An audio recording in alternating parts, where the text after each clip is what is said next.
de Colombia, Venezuela, Honduras, Dominicana, de tantos países que siempre son fieles y están allí.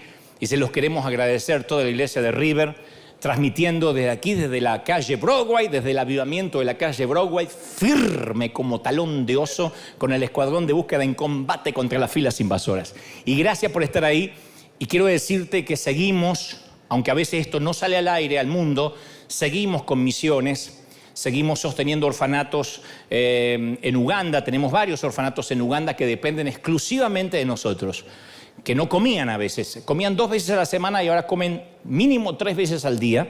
En Uganda, en Pakistán la pobreza es absoluta, y en India, que son los 3 sitios donde ya estamos hace muchos años. Uganda más tiempo, Pakistán y la India se sumaron en los últimos 2 años. Y queremos sumar Haití, que está ahora golpeado por todo lo que ha ocurrido climáticamente. Queremos ayudar a todos los países que necesitan. No hay país que digamos no podemos ayudar, porque creemos que somos una iglesia, que somos los graneros. Dios nos ha dicho que tenemos que bendecir. Así que los que quieren ser parte, los que quieren siempre ayudar, no solo financieramente con los recursos, sino que hay alguien aquí de la iglesia que dice, me gustaría formar parte del equipo misionero. Apenas las fronteras se abran de manera normal, queremos enviar equipos de gente, por lo menos una semana. Y si hay alguna recomendación, por ejemplo, dejen mi suegra en Pakistán, las dejamos. No, porque hacemos ese favor, es como un bonus que lo hacemos. Así que, pero quería decirlo, no solo aquí, sino al mundo, que esto sigue estando para todos los que siembran. Dice, ¿siguen las obras misioneras? Sí.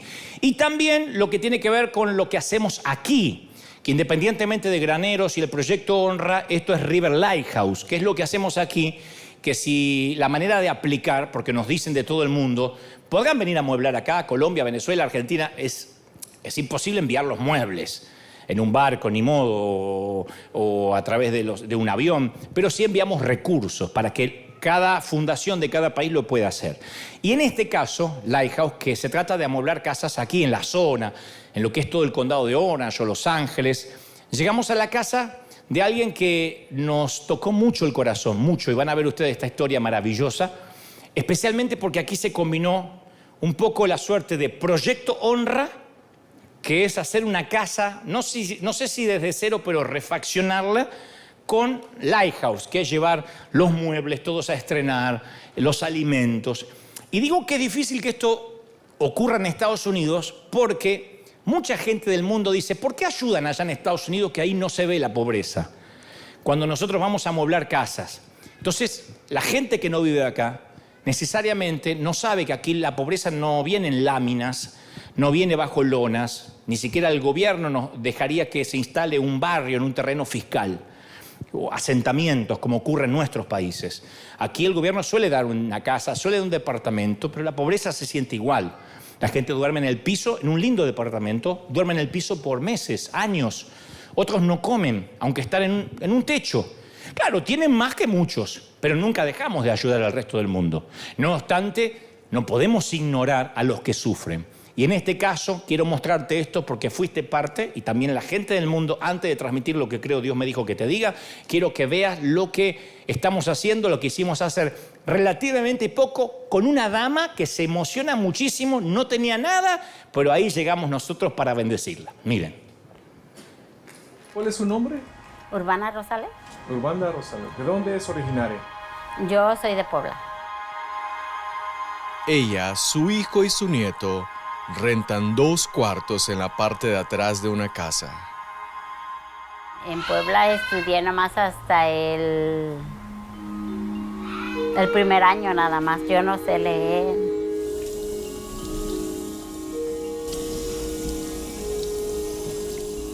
Vende churros casa por casa, caminando largas distancias bajo el sol.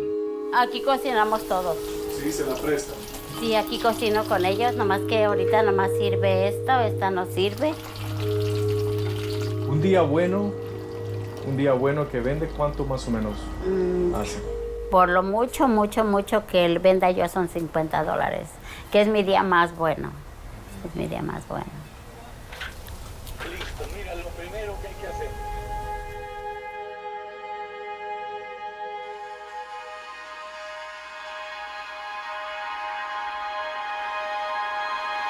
Su cama y la de su hijo están en un muy mal estado.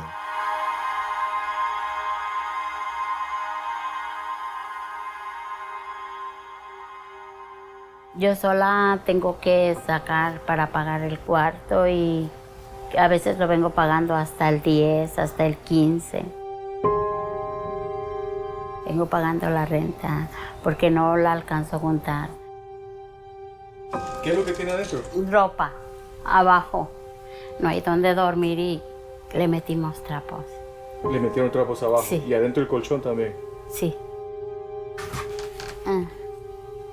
Ya casi no está buena, es pura ropa lo que tiene. Y así duerme. Sí. Usted es una mamá que lucha por sacar adelante a sus Sí, hijos, ¿no? sí. No se queda quieta. No. Yo siempre he dicho que pues no sé si estoy haciendo bien o estoy haciendo mal, ¿verdad?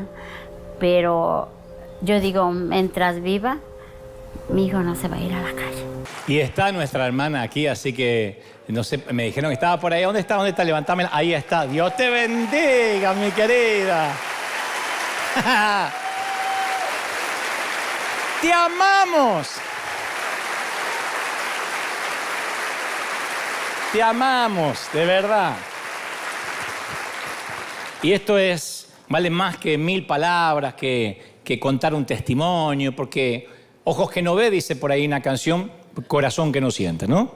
Y cuando uno ve, se da cuenta de que esto está ocurriendo. Este es un video esto es algo que ya ocurrió hace varias semanas. Tenemos un montón de imágenes de lo que nos mandan de los países, lo que estamos haciendo, y vamos de a poquito poniéndolo al aire para que lo puedan disfrutar y que sepan de que no nos hemos detenido.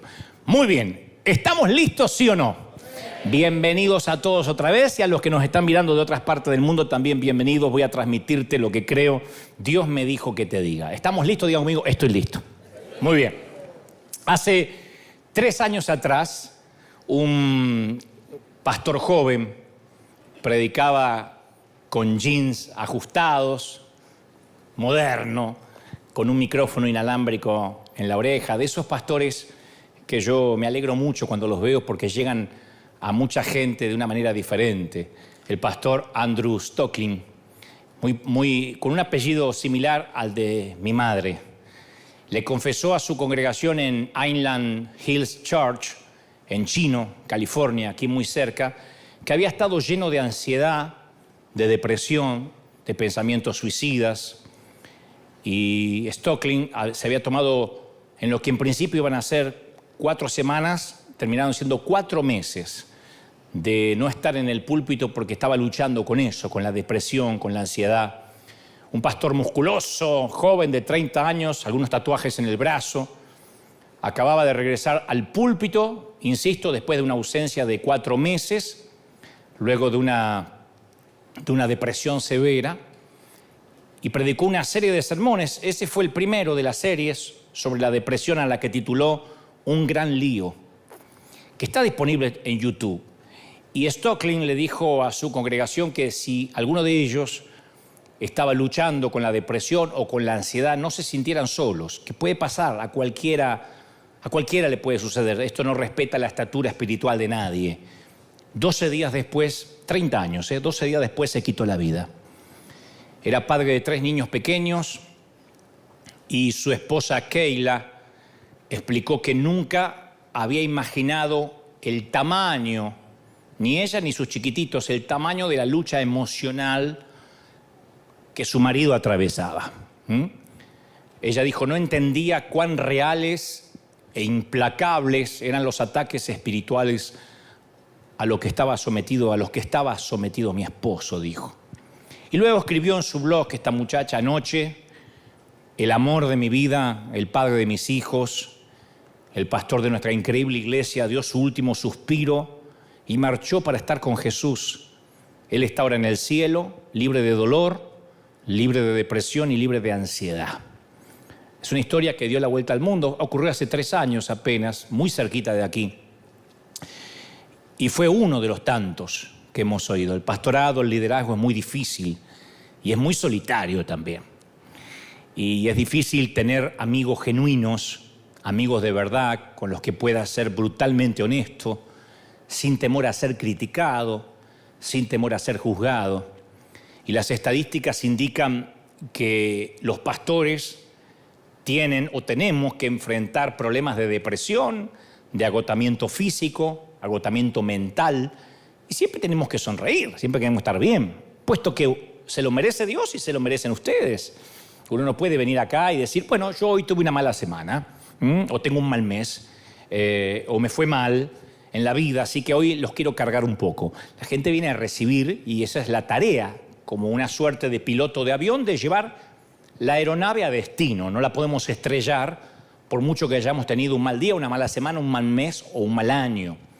Y el 70% de los pastores luchan constantemente con la depresión. El 80% de los líderes están agotados, según estadísticas de importantes compañías que se dedican a ver esto, ¿no? A investigar. Y el 80% cree que el ministerio afecta negativamente a sus familias. El 70% de los pastores o líderes dice que no pueden encontrar un amigo de confianza a los cuales poder abrir el corazón. Claro, en esta generación, como en otras, pero en esta particularmente, se espera que los pastores sean totalmente accesibles, profundamente espirituales, ni demasiado jóvenes, porque lo vemos inmaduro, ni demasiado viejos, porque los vemos medio gagá. Así que si un pastor no está a la altura de las circunstancias o de las expectativas, se los asesina públicamente en las redes sociales, ¿no?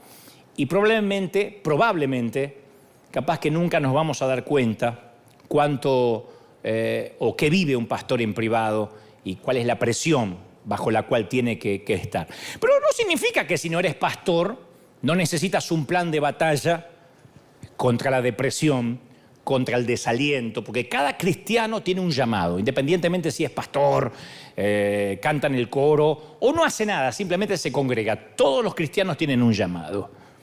Y el desaliento y la depresión tienen la enmienda de interrumpir casualmente ese llamado. Esa es la tarea de la depresión. Por ejemplo, en todo nivel, no solo en cuanto a servir al Señor. El desaliento puede minar poco a poco tu pasión por criar tus hijos. Como papá y mamá dirá, ¿cómo voy a dejar de amar a mis hijos? No, nunca los dejamos de amar. Los hijos son agentes de Dios, que nos son asignados para que nosotros los pongamos en la vida, para administrar su llamado hasta que sean adultos. Entonces, en ocasiones el desaliento nos viene a nosotros como padre, y si nos derrumbamos, mientras que ellos son chicos o vivan bajo nuestro techo, esa fuerza de gravedad los va a tirar también a ellos para abajo. Uno no se puede derrumbar, aun si en tu casa las cosas no están bien. Uno no se puede derrumbar puesto que ellos dependen de anímicamente papá y mamá. El enemigo te ataca diciendo, nada de lo que les dices a tus hijos sirve, no les va a quedar nada en la cabeza, no importa si los llevas a la iglesia, tarde o temprano se van a perder. Y uno va escuchando esas mentiras y empieza a desalentarse, de modo que cuando te desalientas, baja los brazos, te rindes con tus hijos, dices, no puedo hacer nada con este adolescente, y dejas de trabajar y de estar alerta.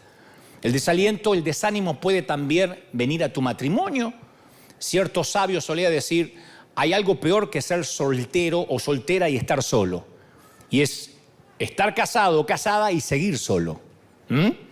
Entonces uno puede desanimarse cuando las expectativas y las experiencias, lo que uno vive, está muy lejos de lo que uno soñaba, de lo que uno quería, de lo que querías. Y esos conflictos internos suelen ser una confirmación de nuestro llamado, no que estamos mal. Cuando tenemos esos conflictos y esos ataques de desaliento, no significa de que el diablo te agarró, que tienes un demonio propio. Significa de que justamente el enemigo solo ataca y pelea a los que le significan una amenaza, a los que le significan un problema. Entonces, como dijo un sabio, si últimamente no has tenido un choque frontal con el diablo, tal vez se debe a que estás corriendo en la misma dirección que él. Si uno va en dirección contraria al enemigo, ¡paf!, el choque lo vas a tener. Los choques son parte del llamado. Si no hay choques, es porque no estás haciendo las cosas bien. El día que a mí los religiosos me dejen de atacar, yo me voy a empezar a preocupar. Significa que voy en el mismo camino de los religiosos. Entonces, permíteme ofrecerte una definición, sin ánimo de querer jugar al psicólogo, de la palabra depresión. Una definición muy mía, por supuesto, no es la académica. Pero a mí se me ocurre que la depresión es la grieta entre lo que esperamos y lo que experimentamos. La grieta entre lo que queríamos tener y lo que tenemos. En lo que queríamos vivir y vivimos. Entonces, ¿cómo lidiamos con una grieta entre lo que esperas y lo que te pasa? Hay quienes prefieren ignorar esa grieta. No tienen la vida que soñaban, no tienen la felicidad que querían. Sin embargo, la ignoran, creen que si la ignoran tarde o temprano se va a ir. Y cuando se enfrentan a una desilusión, fingen que todo va bien. Pero si todo lo que hacemos el resto de nuestra vida es esconder los síntomas, como le pasó a este querido ministro, aún así muere tu esperanza, se muere tu fe y en el peor de los casos intentas atentar contra tu vida. Y cuando la fe se muere y la esperanza se muere porque la ignoramos, porque ignoramos lo que estamos viviendo, se mueren igual, pero en silencio. La fe se nos empieza a morir, a marchitar, a amilanar.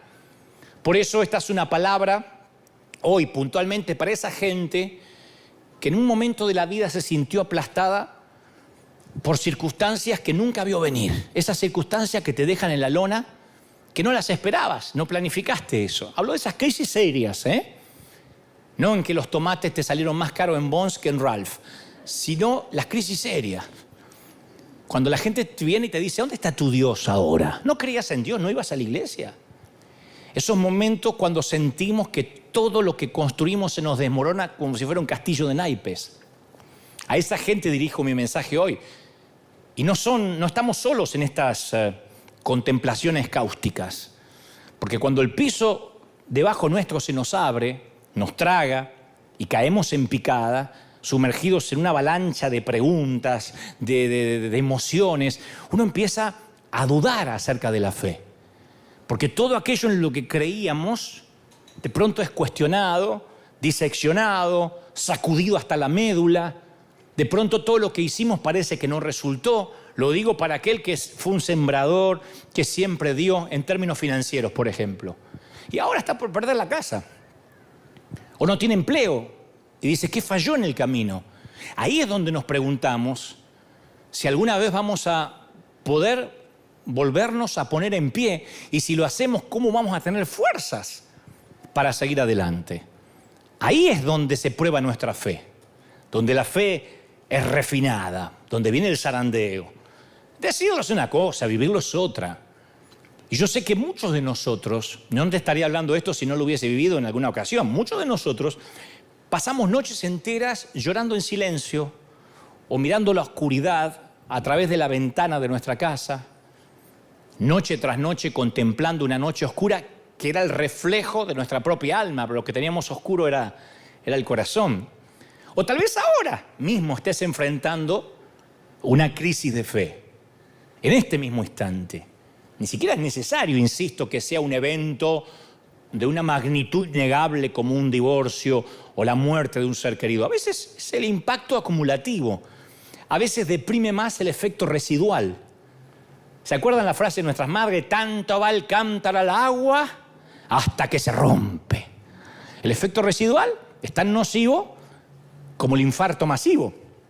Aquel que todos los días va comiendo comidas grasas, no se cuida en su dieta, termina siendo tan nocivo como aquel que tiene un infarto fulminante. La cosa es que acumulativamente, residualmente, cuando sucumben nuestras emociones, hay un momento que no podemos más. Y que bajamos los brazos y decimos, estoy haciendo algo mal, porque encima el enemigo nos dice, estás mal, esto no le pasa a los hijos de Dios. Si hicieras las cosas bien, no pasarías por esto. Por eso yo quiero detenerme en unos instantes en David, que fue un hombre de fe. El día que David fue ungido por el profeta Samuel, fue uno de los días más memorables de su vida. Pero no se convirtió en rey al día siguiente. Se presume que David fue ungido cuando era adolescente, pero no llegó a ser monarca hasta la edad de 30 años. Y fue un silencio de 15 años. 15 años que yo creo que tuvieron que sentirse como una eternidad. Pero incluso cuando David pensó que el plan de Dios no estaba funcionando, Dios estaba trabajando en el plan. Era parte del plan de Dios. Y aparece en las Escrituras lo que conocemos como la cueva de Adulán, que fue su campo de prueba, la temporada de espera, el compás de espera, que fue una oportunidad para crecer, para madurar, para probar su carácter. Y David, cuando uno va a las Escrituras, descubre que fue un líder gubernamental, militar, hasta un hombre dotado en la música, en la poesía. Encima era bien parecido el tipo, dice que era de hermoso parecer. Cuando la Biblia lo destaca era porque el tipo era bonito, era atractivo. Pero como muchas personas que aman a Dios, todo esto no le servía en un momento porque también luchaba contra la depresión. Luchaba contra la tristeza en su corazón.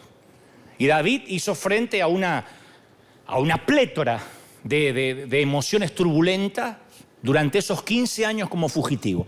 Después algunas cosas se pondrían peor en su vida adulta, pero en esos 15 años fue bravo porque tuvo que huir para salvar la vida de la ira de su suegro. ¿Vos creías que tenías problemas con tu suegro?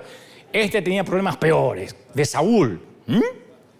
Y al enfrentar muchas de estas cosas solo, buscó en la música, David, el consuelo para atravesar esos momentos.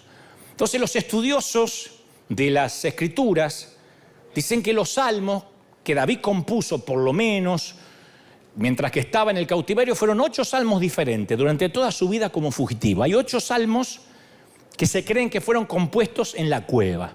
Ahora, ya sabemos que David huía del hombre más poderoso del mundo conocido de la época, casi siempre superado numéricamente. No podía hacerle frente a un monarca que tenía el poder, el gobierno militar. Así que David se movió a ciegas hacia un refugio donde por fin encontró un santuario, un lugar para estar solo. En medio del desierto, fue a parar un lugar donde pudo esconderse, donde podía abrir su corazón a Dios y reunir los fragmentos de su vida, los pedazos rotos de su vida. Había encontrado una cueva, dice las Escrituras, la cueva de Adulán. Eso fue la cueva de Adulán para David, un lugar oscuro, una cripta fría, un momento difícil.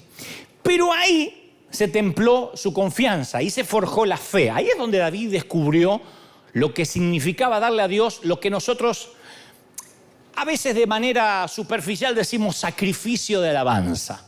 Fui a la iglesia a ofrecer un sacrificio de alabanza. No, sacrificio de alabanza es lo que hizo David en la cueva. La cueva de Adulán era un lugar angosto, un lugar donde Dios se encontró con David, donde David se encontró con Dios de una forma totalmente novedosa que él no estaba acostumbrado. Porque los tiempos difíciles hacen eso con nosotros. Los tiempos difíciles nos hacen ver a Dios de otra manera, desde otra perspectiva. De allí la frase de que hay oraciones mucho más sinceras entre las paredes frías de un hospital y la grama recién cortada de un panteón que dentro de las paredes de cualquier iglesia, donde la gente bosteza, está pensando en cualquier cosa o en su defecto escribe en el celular. Las oraciones más honestas, las que hemos hecho más quebrados, fueron en sitios que no necesariamente son la iglesia. Y la cueva de Adulán no era donde David quería estar. Este sitio en el que ahora estás, metafóricamente hablando, no es el sitio donde querías estar. No era lo que habías planificado cuando hiciste los votos frente al altar. No era lo que querías cuando te embarazaste. No era lo que querías cuando te divorciaste. No era lo que querías cuando te mudaste a este país. No era lo que querías cuando tomaste la decisión de servirle al Señor. Pero es ahí donde Dios quería que estuvieses por una temporada. No fue el demonio que te apartó, es Dios que planificó tu cueva. Esto nos trae sanidad. Porque a veces pensamos que si estamos tristes, necesariamente eso viene de Satanás. La única razón por la que alguien iría a una cueva así, de depresión, de soledad, es porque no hay ningún otro lugar donde ir, si no, no irías. No es que David podía elegir entre el palacio y la cueva y eligió la cueva porque era bueno. No, había otro lugar. Este es el último lugar de la tierra en el que David quiere estar, pero a veces es ahí cuando Dios nos tiene exactamente donde nos quiere tener. Entonces, antes de avanzar, quiero decirte esto de parte del corazón de Dios. A donde estás es exactamente donde Dios te quería tener. Algunos dicen, no puede ser que yo a mis 40 años estoy así, que a mis 60 años llegué a esto. Dios sabía, no lo sorprendió lo que ahora te está pasando. Dios te quería aquí, esta temporada es de Dios. Tienes que creerlo. ¿Lo crees de verdad? Esta temporada es de Dios. Es una temporada. No podemos decir que el otoño no es de Dios, porque no hay hojas en los árboles. Es temporada. Y David había entrado en la oscuridad de la cueva de la desesperación. Y muchos de nosotros hemos descendido a esos fríos y oscuros límites de la cueva de la desesperación también. Todos nosotros hemos estado ahí. Si un predicador te dice que nunca más pasó esas pruebas desde que sirve al Señor, ahora se baja de un carro de fuego, tú eres el que toma Uber, él toma carros de fuego, no le creas, es un timador. Es un timador aquel que te dice yo no paso pruebas. Por eso comencé con este testimonio choqueante del querido pastor de Chino, porque esto no resiste análisis, no hay gente a la que no le pase. La cueva tiene recovecos escondidos donde a veces nos sentimos perdidos espiritualmente, emocionalmente. Comenzamos a imaginarnos que Dios nos abandonó, que Dios no va a llegar a esa cripta oscura, que a veces puede ser una cripta formada por el pecado, por errores que cometimos. Y lo peor, sentimos que a Él no le importamos. No puede ser que la palabra que más recuerda a la gente durante la pandemia en todo el mundo es la frase, ¿cómo te ama el Señor? Me escriben algunos, ¿de verdad? 30 años de creyente, ¿de verdad Dios me ve como una princesa? Es porque nos olvidamos. No, que es verdad. Pero nos olvidamos que Dios nos ama. Lo primero que pensamos, Dios me dejó de amar. Porque tenemos ese legalismo en el subconsciente. Metes la pata, el policía cósmico te borra del libro de la vida. Y algunas de nuestras crisis comienzan con personas a nuestro alrededor que a veces no son enemigos en el sentido verdadero. Porque, a veces la crisis viene porque alguien nos hace una demanda, porque alguien te hizo un juicio, pero a veces hay gente al lado tuya que son las que más te hirieron. Padres, cónyuges. Y a veces la herida más profunda la causa el que está más cerca. Ninguna herida es tan dolorosa como la que nos hace alguien a quien amamos, o al que creímos amar, o en quien confiamos, o en el que creíamos confiar. Por eso la gente cuando se frustra o se decepciona con un pastor, con un líder, cierra su corazón hacia los otros líderes por un tiempo. Porque le había dado su confianza a ese hombre. Y capaz que el hombre le falló. Entonces lo mismo ocurre en un hogar, cuando una casa dividida en sí misma es una prueba terrible. Porque uno está acostumbrado a salir a pelear afuera, pero cuando las bombas enemigas están a tu alrededor, es muy duro. O quizás la crisis llegó cuando nos creíamos que teníamos todo bajo control. Hay un momento cuando uno tiene 20, 30 años. ¿Quiénes tienen de 20 a 30 años? Levántame la mano como señal. Los que tienen de 20 a 30. Bueno, no se preocupen, ya se les va a pasar. Es algo que se va pasando. Que el tiempo los va a ir curando. Uno a esa edad cree que va a vivir para siempre. Cree que uno es inmortal. Yo me acuerdo de los tiempos que me podía comer 3 hamburguesas al hilo, 3 Big Mac, dame 3, me las voy a comer. Y no engordaba así, nada, no engordaba. Podía trabajar todo el día, podía ir a natación, podía hacer lo que quisiera, ir a un pibio así a la noche, estaba como en energía.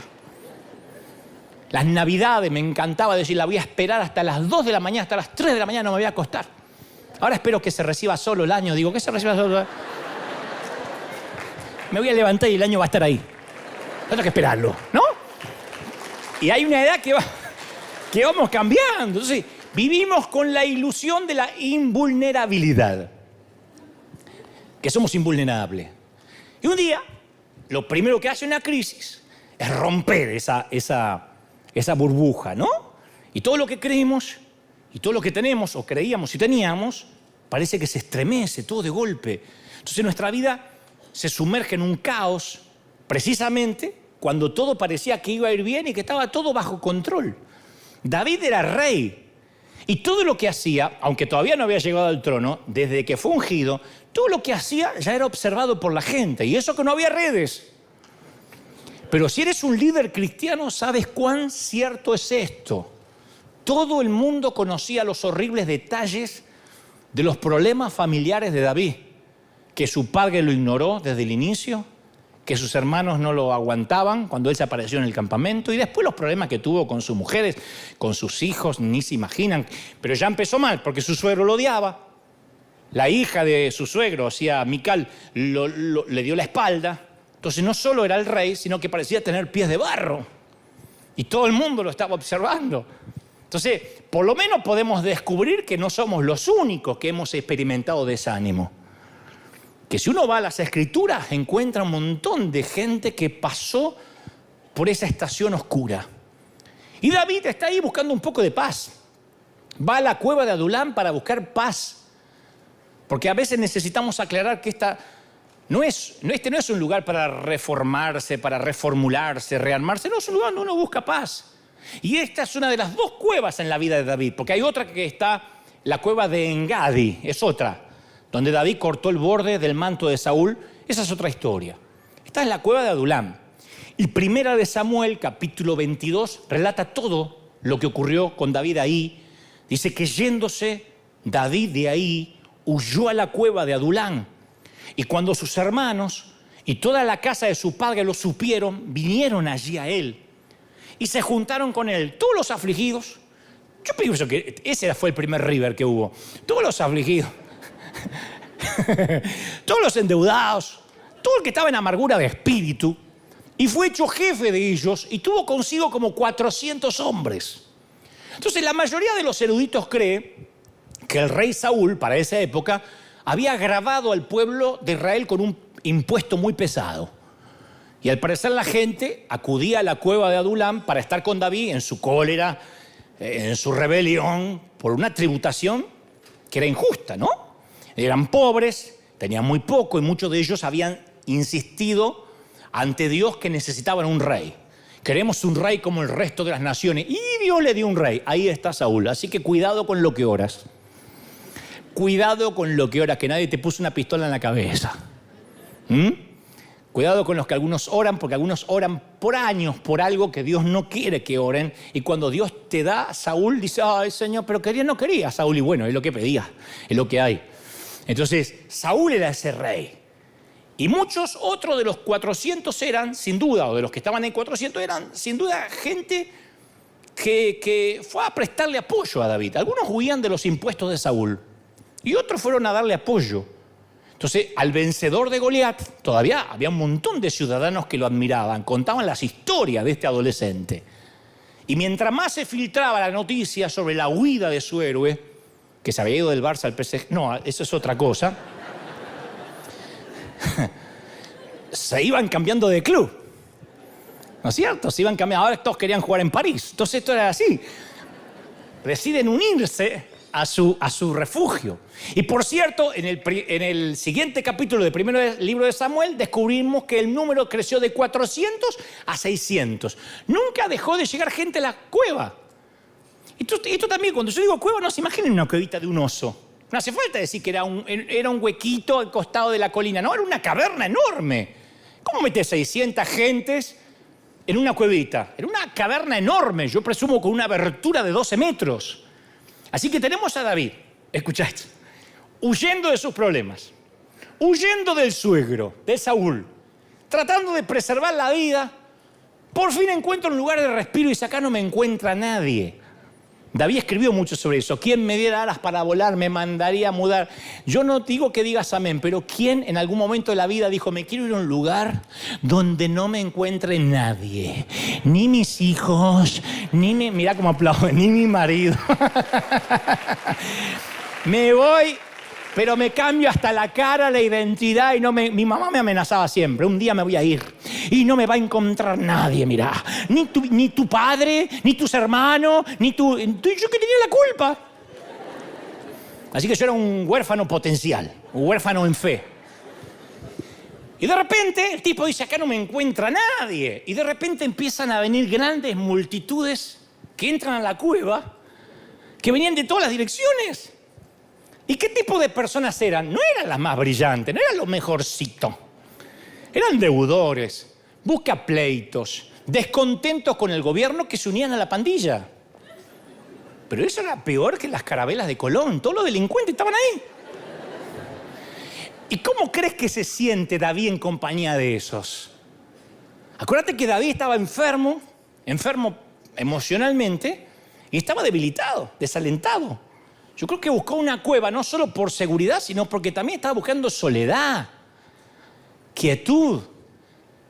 El hecho de que uno sufra no siempre significa que quiere compañía. Porque si la compañía no es la ideal, es peor. Hay gente que en vez de ayudar, como digo siempre, con el arca, colabora con el diluvio.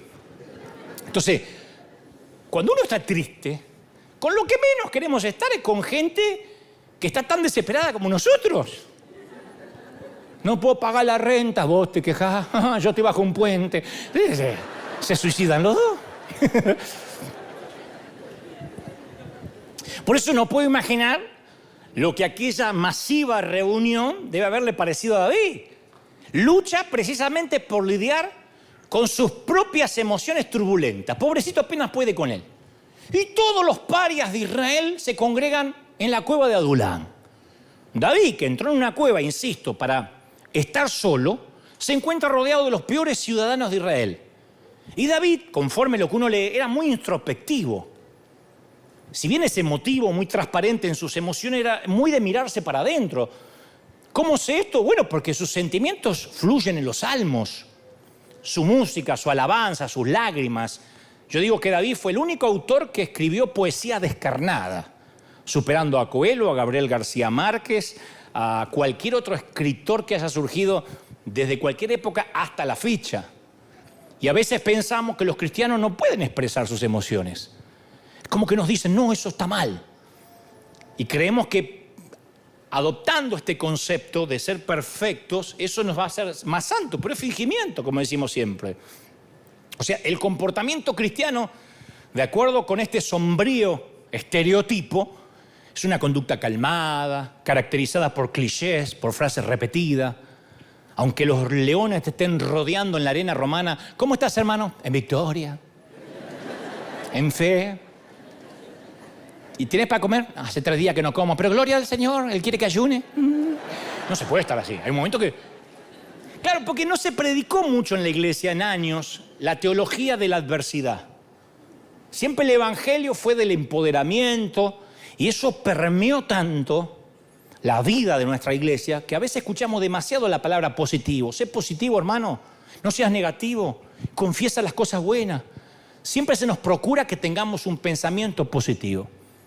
Y se nos asegura siempre, veamos todos los live que veamos, escuchemos al predicador que escuchemos, que si practicamos la confesión positiva nos van a pasar cosas positivas. Bueno, el optimismo es una gran cosa.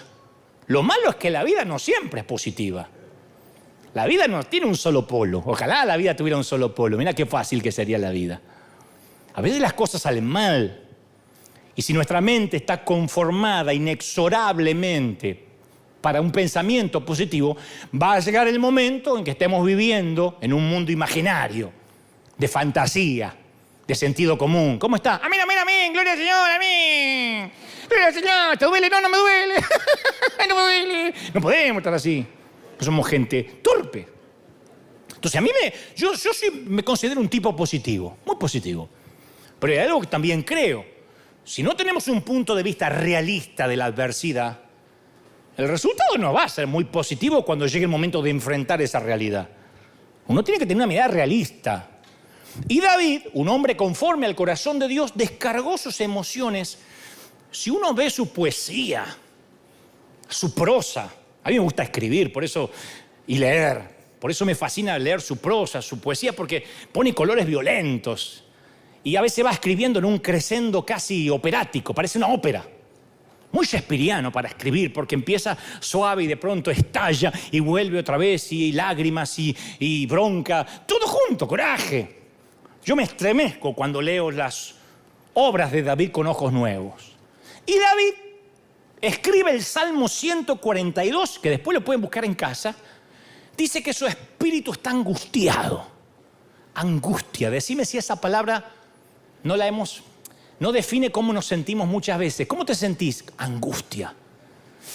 ¿Viste la angustia que no hay ni lágrimas tenés para llorar, pero sentís angustia? Es una cosa acá. Ponés la tele y no podés ni ver la serie porque la angustia no te deja. ¿Te sentiste alguna vez angustiado de espíritu? David no sabía dónde ir, no sabía qué camino tomar. La vida se le había convertido en un gran torbellino que se le vino encima y él lucha para permanecer firme contra la corriente. Lo persiguen 2 ejércitos, uno compuesto por soldados que lo quieren matar y otro por sufrientes que se le quieren pegar. Yo no sé cuál prefiere. Mira lo que están en la cueva y dice, ¿por qué no me matan los de afuera? Porque estaban todos los exiliados ahí. Entonces su vida está atrapada en un nudo de problemas. Y cuando uno tiene un nudo de problemas, cuando uno tiene un crisol de preocupaciones, uno no sabe qué hebra desenredar primero. Porque una cosa uno la puede enfrentar, pero cuando se suman 2, 3, 4, es como cuando llega un problema financiero a tu casa. Y eso hace que te pelees con tu cónyuge o tu pareja.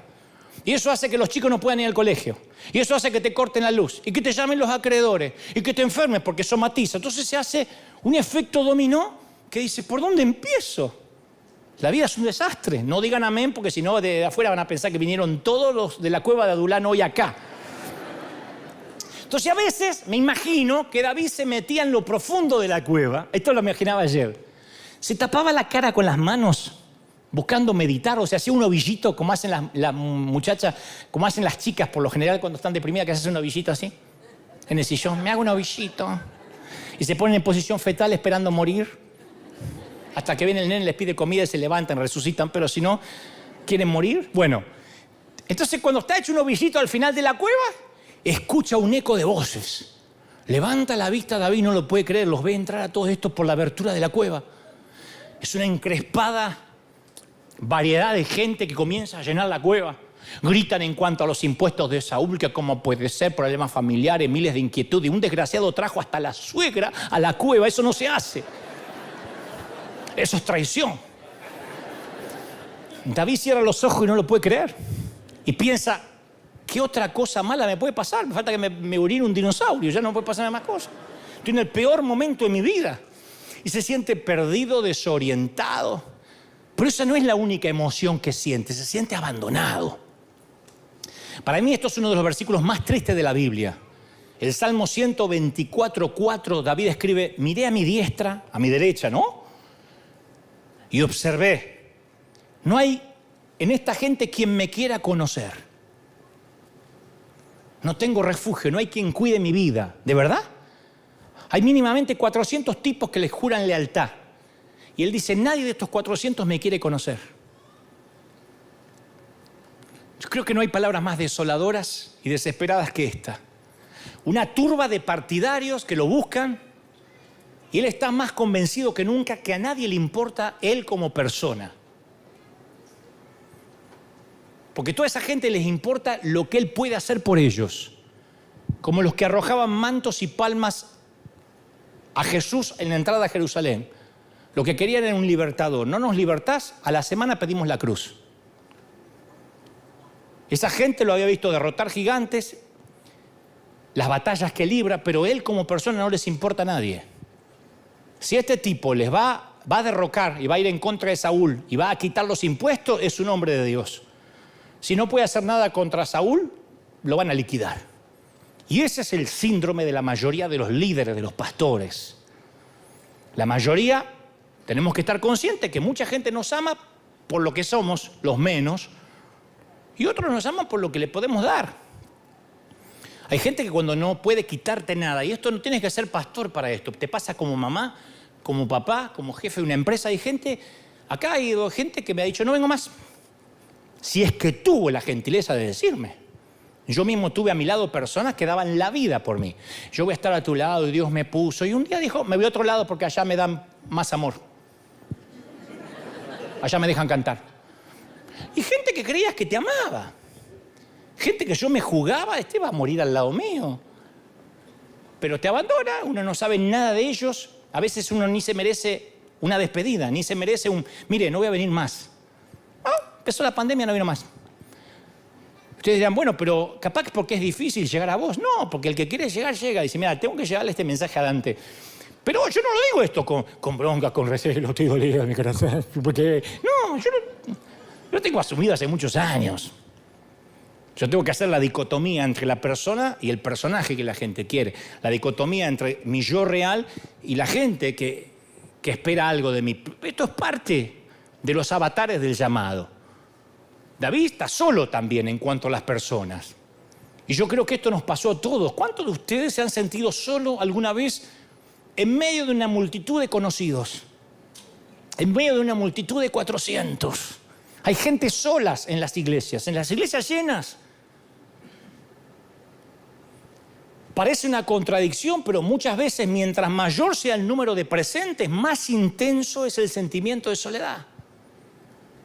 Por eso las ciudades grandes y populosas son caldo de cultivo para el suicidio, para la desesperación, donde el más alto índice de suicidios en New York, Madrid, Buenos Aires, las grandes urbes donde la gente camina y se lleva por delante en las veredas.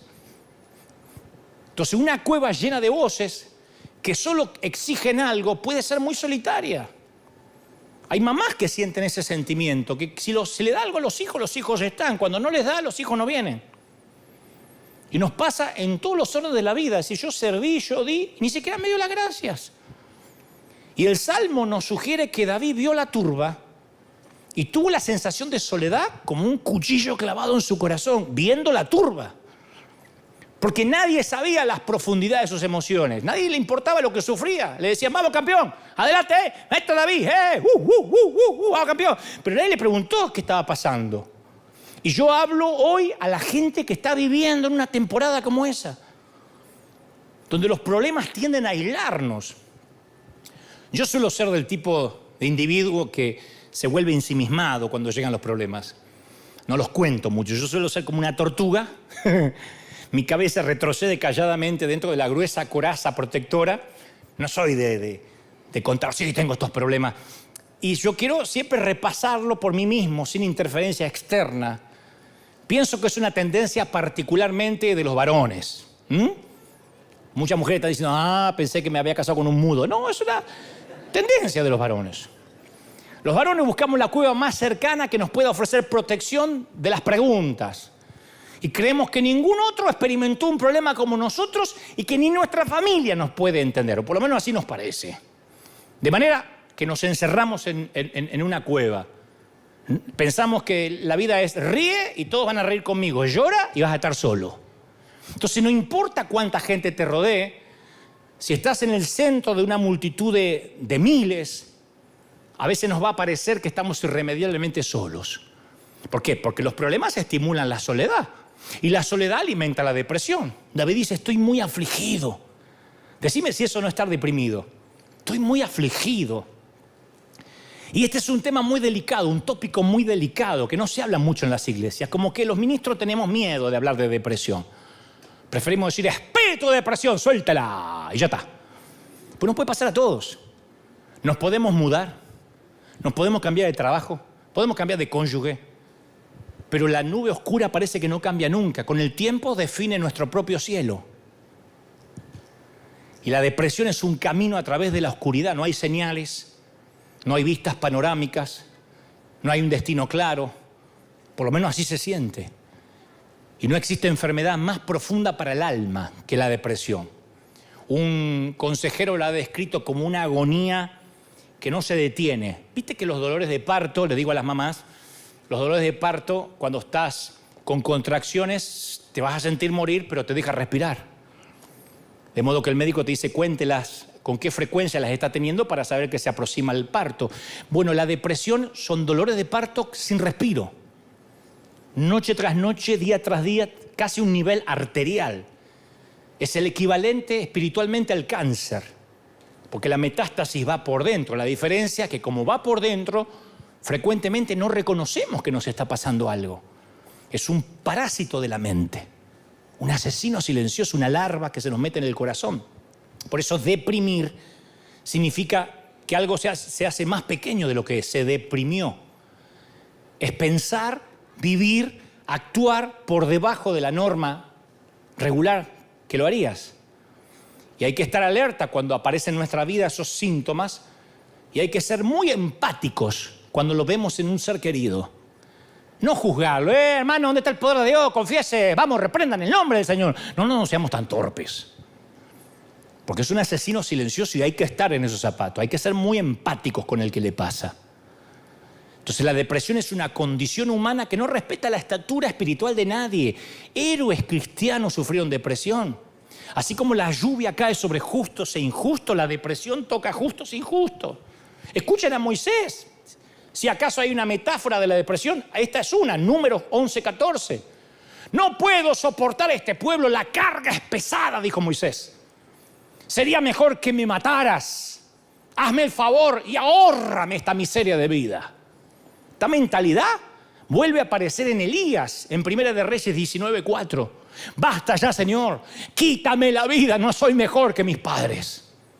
Aún así Jesús se reunió con estos dos que reclamaban el derecho a la eutanasia. Se reunió en el monte de la Transfiguración. Dos hombres llegaron a lo profundo de la melancolía y se elevaron a la cima de la gloria porque el Señor sabía que estaban viviendo un momento difícil. Increíble. Y yo he escuchado a cientos de predicadores proclamar que si uno está en depresión, eso no es para un cristiano. Los verdaderos cristianos no se deprimen. Claro, entonces cuando te deprimes lo ocultas. Mi pregunta a esos predicadores si han leído la palabra, porque David era un hombre al que Dios amaba mucho. Y tenía sabiduría y luchó con su depresión toda la vida. Toda la vida luchó con la depresión. Y es interesante que la palabra que David utiliza para hablar de su aflicción es abolladura en el original hebreo. O sea, está diciendo, tengo abolladuras en el alma. Tengo algo que me aprieta el pecho acá. Estoy deprimido. Tengo abollada el alma. Hay una canción en mi país que dice, tengo el corazón con agujeritos. Yo he conocido personas que han sufrido una depresión tan intensa que han puesto fin a sus vidas. Como el pastor Andrew en Chino. Miró hacia el futuro, no vio nada, no sé qué le pasó, tenía chiquititos, una esposa bonita. Capaz que le pareció que no valía la pena vivir y renunció al precioso don de la vida. Y David sentía esa misma depresión. Porque hay un momento en el que cualquier hombre y cualquier mujer se cansa de ponerle cara buena a todo. No se le puede poner cara buena a todo. Yo desconfío del que le pone cara buena a todo. ¿Cómo estás? ¡Bien! Que sonríe así como que le estuviesen apretando en algún lugar que uno no puede ver. Me da como... ¡epa! Y esto no es pecado. No ponerle buena cara a todo. Es franca honestidad. Nuestro peor error es privatizar el dolor, hacerlo privado. No lo voy a contar porque ¿qué van a decir? Dios quiere que seamos auténticos. David había aprendido a depender de sus recursos y esos recursos se le habían gastado, el pozo se había secado y no tenía dónde ir. Ya no sentía la presencia de Dios en su vida, no sentía la presencia de Dios, oraba y sentía que había un techo, que Dios no estaba ahí. Ahora, ¿esto significa que David dejó de ser un hijo de Dios? No. Que en un momento no sientas la presencia de Dios significa que Dios te abandonó. No, Dios no cambió. Los creyentes entramos a veces en la cueva de la depresión y esto es peor aún en los líderes. Porque los líderes somos hombres o mujeres que vivimos en un mundo de expectativas ajenas, con pesadas cargas de responsabilidad que algunas no las pedimos. Por eso yo me dediqué todos estos últimos años a decir, miren que yo soy un tipo común, un chavo de barrio, miren que yo no tengo, no esperen que, ay pastor, usted que está tan ungido. No, yo te agradezco que han venido acá de lejos a conocerme, pero si querían ver alguien que bajara de un carro de fuego, llegaron al lugar equivocado. Entonces, creo que algunos vestimos el manto del ministerio con cierta incomodidad, diciendo, no esperen que hagan cosas de mí. ¿Por qué? Porque yo me conozco. Entonces, y como es natural, las grandes expectativas conducen a la gran depresión. Entonces, atrapado en la depresión, que esto le pasa a muchos artistas, a muchos jugadores de fútbol. Hablando fuera de broma, a Messi, el jugador argentino, se le exige mucho más que a cualquier otro jugador.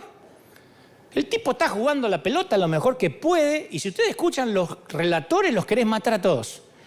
Hoy la verdad que no está muy iluminada la pulga, pecho frío, hoy no ha hecho mucho. El tipo hizo todos los pases, corrió como un condenado. Hoy la verdad que no es el Messi el que nos tiene acostumbrados. ¿Por qué no dice lo mismo el Chicharito?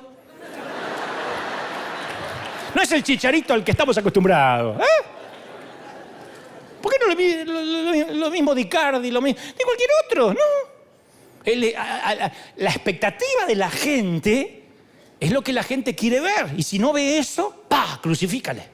Entonces David clama al Señor: líbrame de los que me persiguen porque son más fuertes que yo. Salmo 142:6. Este es David. Hace lo que la mayoría de nosotros hacemos cuando estamos deprimidos. Se sienta en su cueva y empieza a anotar en su blog un balance de su vida. En una de las columnas pone las buenas noticias y las malas noticias. Y se da cuenta de que no tiene una buena noticia hace años. Nada es visible en esa cueva oscura. Los activos son ceros, los pasivos son infinitos. Y en una de las listas pone: mis enemigos son más grandes y más fuertes que yo. Es el mismo que mató al gigante. Pero la depresión no es el mejor estado de ánimo para que saques conclusiones. Por eso yo digo siempre: si estás cansado, no tomes decisiones. No tomes ninguna decisión después de las 3 de la tarde. ¿Viste cuando estás cansado que no puedes pensar? ¿Qué sé yo? ¿Qué sé yo? Ay, ¿qué vas a hacer, mamá? No sé, matarlos a todos, incendiar la casa. Uno está cansado. Al otro día uno ve todo más claro, ¿no? Bueno, la depresión es un cansancio constante. El razonamiento sobrio es imposible cuando estás triste. David se compara con un hombre encarcelado. Claro, porque encarcelado en su propia perspectiva. Se encerró en la mazmorra de la desesperación. Habían lanzado una piedra a la cabeza del gigante, pero en esta ocasión un gigante entró en su cabeza. Y cuando un gigante entra en tu cabeza... Pero para la gente de Dios nunca hay un abismo demasiado profundo, nunca hay una cueva demasiado oscura, nunca hay una noche demasiado negra. Dios dice: yo tengo la solución. Alguien tiene que decir amén. David verbalizó su problema. Capaz que David es un hombre conforme al corazón de Dios porque siempre le abrió el corazón a Dios. Él no finge. Cuando David dice que le gustaría ver a sus enemigos que revienten, se lo dice a Dios. Y lo escribe ahí, acá está. Si se siente mal consigo mismo, se lo dice a Dios. No sé si tú y yo escribiéramos salmos, seríamos así de honestos, sabiendo que todo el mundo lo va a leer. Aquí tengo unas pequeñas pruebas. Quise ayunar 40 días, solo ayuné 39. Nuestro mapa de la geografía del corazón de David es preciso. La oración tiene que ser eso, un momento de comunicación directa, sin restricciones. Pero a veces tenemos la impresión de que Dios no nos va a atender. Pues claro, no podemos hablarle al presidente, no podemos hablarle al alcalde, apenas no podemos hablarle al pastor, decimos: me va a agarrar el ejército de conmutadores, no voy a llegar, toda la burocracia. ¿Por qué vamos a esperar que el Dios tome una llamada nuestra? ¿Por qué va a ocuparse de mí? Y nos hundimos cada vez más en la desesperación. ¿No te alegra poder decirle a Dios todo? Decir: Señor, ya está, hasta que lo dije, esto es lo que siento. La quiero matar, es lo que siento. Entonces tiene que dar vergüenza. Ahí empieza el proceso de recuperación. David dice: cuando mi espíritu se angustiaba dentro de mí, tú conociste mi senda. De pronto David lo empieza a ver al verbalizar lo que le está pasando. Él despliega sus problemas, viste, como un gran rollo que tiene los secretos de su cueva. Y empieza a contarle los secretos de la cueva. De pronto toma conciencia. Cuando está derramando su corazón, David se da cuenta que Dios estaba ahí y que se está ocupando de su depresión. Nunca estarás solo en un lugar que no sea exactamente donde Dios quería que estuvieses. Yo te voy a decir lo que te dije hace un ratito. David nunca pudo encontrar una cueva que estuviese fuera de la jurisdicción de Dios. Y tú nunca vas a encontrar una depresión a la que Dios no alcance, a la que Dios no toque. Alguien tiene que decir amén.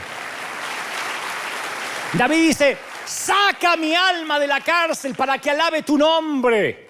David tiene libertad para adorar a Dios otra vez.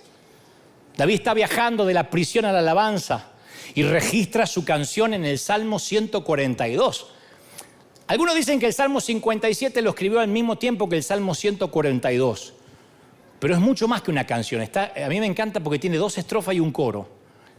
Tiene 2 estrofas y después de cada estrofa un coro, un puente y un coro. Dice: exaltado sea sobre los cielos, oh Dios, sobre toda la tierra sea tu gloria. No sé cómo sonaría. Exaltado sea Dios sobre todos los cielos. Así, pero mejor cantado porque era David. Y después dice: Pronto mi corazón está dispuesto, trovaré salmo, despierta alma mía, con salterios y alpa, en te alabaré entre los pueblos, porque grande es tu misericordia, y hasta las nubes tu verdad. Y empieza a decir unas palabras del tipo que hasta hace un ratito estaba deprimido. Y vuelve, exaltado seas tú. Vuelve otra vez, sobre los cielos, sobre toda la tierra sea tu gloria. Y canta, y canta, y canta. Yo me imagino la voz de David, la primera que canta muchos de estos salmos inmortales. La voz empieza a retumbar en las frías cavernas de las paredes de esa cueva. Una melodía que se eleva desde la oscuridad. Una caja de resonancia, ¿no? Que se escucha en toda la cueva. Exaltado seas tú sobre todos los cielos. Imagina el escenario, la voz es clara, llena de sentimientos. Empiezan a escuchar los tipos que habían venido quejándose de los impuestos. Escuchan la voz, puede escucharse en los corredores de piedra. Y de pronto una áspera voz poco entrenada de uno de estos tipos se une a él en armonía. Un tipo con cara de bruto. Exaltado seas tú sobre todos los cielos. Y ahí empieza un dúo. Y nace un blues. Exaltado seas tú. Así como canta Wheeler. Wheeler es el único que estira las consonantes. Hace.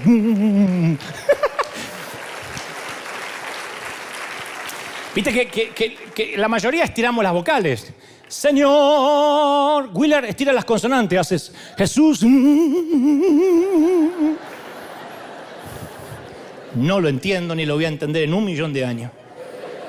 Y uno por uno empiezan a cantar. Los 400 tipos harapientos elevan un poderoso himno. Deudores, parias, cantan el blues de la cueva. Exaltado seas tú sobre toda la tierra. Yeah, yeah, yeah. Se para David. Nunca ha habido un concierto como aquel. Puede que nunca haya otro, a menos que esto ocurra en un coliseo romano, en un campo de prisioneros nazis, o en un lugar donde se piense que la música y la esperanza ha sido expulsada para siempre. Esa es la música de lo milagroso. Entonces las lágrimas y la melodía se mezclan ahora en una pureza de esos creyentes que cantan literalmente un sacrificio de alabanza. Y en Adulam, David y sus muchachos cantan allí el blues de la cueva. Y la sala de conciertos es una cámara de resonancia geológica cuya acústica Dios ya la había diseñado hace mucho tiempo para esa canción, precisamente para esa canción.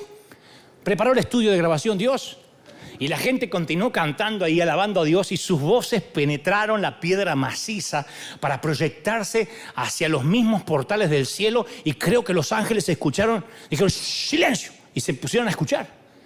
Exaltado seas tú. Ya no se escuchaba David, se escuchaba la voz de este moreno y todo lo que estaban cantando. Y el currículo de David como guerrero es fascinante. Montón de batallas ganadas, cantidad de reinos conquistados. Pero lo más perdurable es esto, su legado como cantor. Su gama artística es impresionante. Y mi disco favorito es esta, David cantando blues en la cueva. Yo le llamaría Composiciones de la Cueva. Hay 3 pistas grabadas, están las 3 partituras ahí. Salmo 34, 57 y 142. 34, 57 y 142. Ay, no usa la Biblia adelante. 34, 147.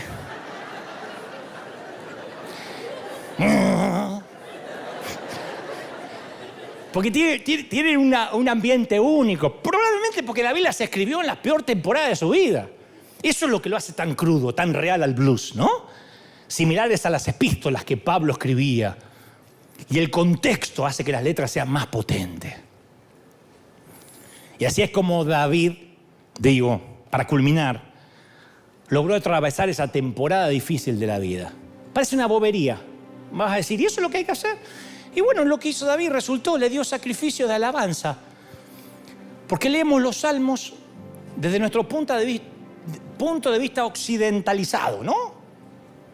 Después de muchos años que nos separa la geografía, la topografía, el mapa, los años, y no vemos el calor con el que cantaba esta pandilla, que cantaba con las partituras originales.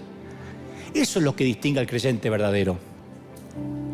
Que en medio de la más honda aflicción de la vida levantamos voces de alabanza a Dios. Eso va a llamar la atención al mundo. No vivimos fuera de la pandemia, pero adoramos durante. No vivimos fuera de un mundo que sufre, pero adoramos mientras que sufrimos. Entonces, con una familia destrozada, a veces junto a los escombros de una salud arruinada, saliendo de la trágica pérdida de un ser querido, una voz quebrada puede elevarse hacia el cielo. En las crueldades obscenas de un campo de prisioneros, en una nación totalitaria donde cazan y encarcelan a los creyentes, en una vida sin salud, donde la muerte es la única certidumbre, de alguna manera contra viento y marea se escucha un canto en la oscuridad. La alabanza no solo beneficia a Dios, sino que beneficia a quien la canta. Entonces, cuando estás bajo el ataque de los ejércitos del sufrimiento, hay armas que no podemos perder. Eleva un blues de la cueva. Lo lindo del blues que si está desafinado nadie lo nota. Te alabamos. Y el sufrimiento y la fuerza son dos caras de la misma moneda, porque cuando yo era más joven, una vez escuché que Dios no va a usar a nadie hasta que no lo triture. Y a mí no me gustaba esa frase. Decía, no. Yo solía decir, Señor, lléname de ti, que yo sea la excepción, no me tritures. Pero Dios no hace excepciones, ¿no? Yo te haría mucho bien leer la historia de un gran predicador, Charles Spurgeon.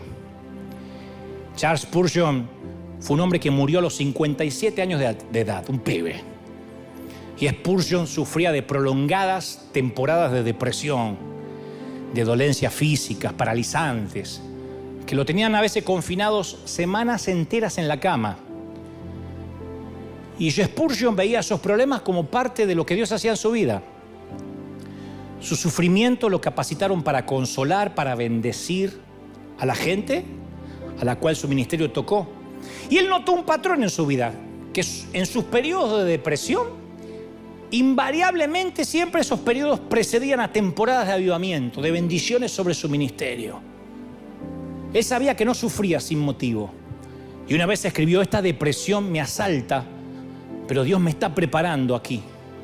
La nube es más negra que nunca antes de despejarse. Cuanto más oscura está la noche, me doy cuenta que más cerca está el amanecer. Y Charles Spurgeon, un hombre psicológicamente frágil, predicó 3.500 sermones, los dejó escritos. Escribió 135 libros y todavía se lo considera el príncipe de los predicadores. Algunos usan memes de él para criticar a otros ministerios. Pero si Spurgeon hubiese vivido en estos tiempos de redes, lo habrían liquidado a piedrazos. Porque hoy el pastor no vino a predicar porque está en cama deprimido. Él mandaba decir, oren por mí, estoy deprimido hasta la muerte y no puedo predicar.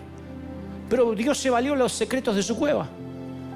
Entonces, cuando reflexionas de tu vida pasada, vas a celebrar los éxitos. Pero yo sé que te vas a enorgullecer de estos días difíciles. Que los superaste, que te mantuviste en pie. Todos soñamos con la corona como David, pero vamos a ser definidos por la forma que manejamos la decepción, por la forma que manejamos nuestros miedos. Vamos a evocar el pasado y vamos a ver esta temporada como un bello recuerdo. No te entregues, no te rindas, no bajes los brazos. Voy a terminar con esto, era así porque nos fuimos de tiempo. Por años yo volé a México y hice una gira en un año, ya se va, creo que 7, 8 años atrás, una gira por todo México. Y la forma que lo hicimos fue llegar a lo que era Distrito Federal, actual Ciudad de México, y de allí un helicóptero me llevaba a todo el interior de México. Y siempre contratamos al mismo piloto, muy experimentado. El Tango se llamaba el Tango. El helicóptero se llamaba Tango. Tango. No sé si lo hizo a propósito para que yo me sintiera bien.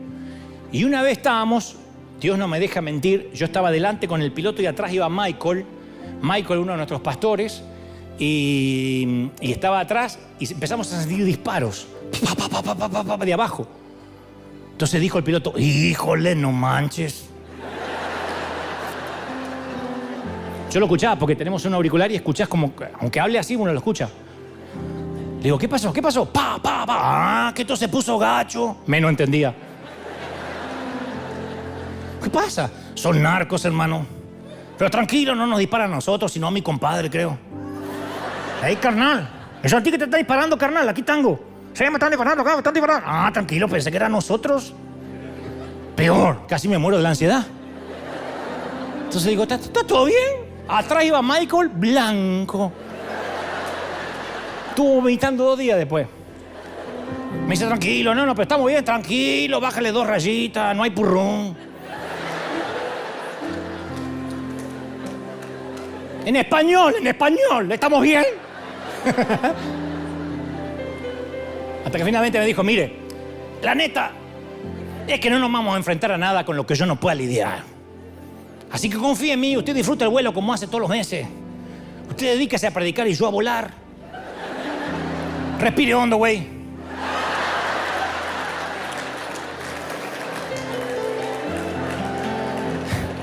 No escuche los disparos, cierre los ojos. Y para cuando los abra, vamos a aterrizar y estar en casa. Yo digo, a veces Dios nos dice lo mismo. Dedícate a obedecer tu llamado, güey. Cierra los ojos. Y para cuando los abras, habrás llegado a casa. Dale un aplauso al Señor de señores y al Rey de Reyes. Dale un aplauso, vamos, ponte de pie y dale un aplauso al Señor. Si crees que Dios habló, que ese aplauso se escuche en Europa, en Asia, en África, en América, en Oceanía. El Señor está aquí hoy. ¡Aleluya! Cuando abras los ojos vas a estar en casa. ¿Lo crees de verdad? Si es la primera vez que estás mirando, o si estás aquí, quiero que todos me acompañen en esta oración para los que por primera vez, judíos, musulmanes, testigos de Jehová, adventistas, agnósticos, quiero que repitan conmigo. Di conmigo, Señor Jesús, te recibo como mi Salvador. Entra en mi vida. Perdona mis pecados. Anota mi nombre en el libro de la vida. Gracias, Señor, por tu perdón. Amén. Y amén. Levanten las manos al cielo, quiero orar. Padre, estoy orando por esta cuna de campeones. Levanto tus brazos como Aarón y Hur hicieron con Moisés. Levanto tus brazos, querida. Levanto tus brazos, príncipe. Te levanto. El Señor me dice que levante tus brazos ahora. No puedo estar al lado tuyo, pero ahora quiero que imagines que levanto tus brazos y te digo, no te entregues. Vamos. Se meten con uno de River y se meten con todos. El diablo se mete con uno de los míos y se mete con todos. Y el Señor dice lo mismo. Se meten con los míos y se van a tener que ver conmigo, dice el Señor. Vamos, eleva una oración de gratitud. Dile, Señor, yo quiero vencer ahora toda depresión, toda tristeza, todo lo que enferma, todo lo que desmotiva, todo lo que me tira abajo. Señor, el diablo, el enemigo ha hecho estragos con mi vida, pero levanto ahora mis manos, elevo una oración de poder. Declaro que todas las cosas son hechas nuevas. Declaro que tu bendición llega al cuerpo, al alma, a la mente y al espíritu. Se va la tristeza, se va el dolor, se va aquello que te robaba la energía. Los que sentían que le drenaban la vida, los que estaban vampirizados por los problemas. Dice el Señor, no te preocupes. La gente conocerá la iglesia, porque en medio de la crisis, en medio del dolor, en medio de la enfermedad, no dejaremos de cantar. Vamos, canta el blues de la cueva. Eleva el blues de los que cantan sacrificios de alabanza. Dice el Señor, yo te bendigo, yo soplo sobre ti una doble porción del Espíritu. Estoy orando por niños, por jóvenes, ancianos y adultos, por los que me miran por televisión, por los que están del otro lado, por los que están atrás de las redes. Te llama el Señor, te toca el Señor, quita la depresión. Oro por los pastores. El Señor ha puesto muy fuerte esta semana de orar por los consiervos, los que tienen iglesias grandes, iglesias pequeñas, los que han perdido sus templos. Aquellos hombres que ahora están tristes porque la gente no llega, porque miran a su congregación que está muerta de miedo, otros se han enfermado, por los que dicen, Señor, todos los años que he servido no sirvió de nada, y estás por bajar los brazos. Me dice el Señor que te diga, no te entregues, porque aún como Elías, que creyó que era el último que quedaba, que ya no había gente con celo, ni había profetas que clamaran, Dios le dijo, hay muchos que no doblaron sus rodillas todavía. Hay cientos que no se entregaron. No te entregues. porque viene una temporada nueva, porque juntamente con el trigo tuvo que ser quitada la cizaña, pero vienen tiempos de nuevo crecimiento. Vamos, dile: Señor, yo estoy viviendo el nuevo crecimiento. Viene un tiempo de una cosecha fresca, nueva, cosa que ojo no vio, ni oído yo, ni han subido a corazón de hombre. Te bendice el Señor, y oro por los consiervos, evangelistas, pastores, apóstoles, profetas, maestros. Oro por ellos para que el Señor te dé fuerza. Te bendice el Señor. Vamos que el equipo te necesita. Vamos que no dejamos ningún soldado herido atrás. Levántate, mi querido, levántate, consiervo. Pelea la buena batalla. No tires la toalla. No te entregues. No te rindas, dice el Señor. Te bendice el Señor. Te ama el Señor. ¿Cómo no te va a amar?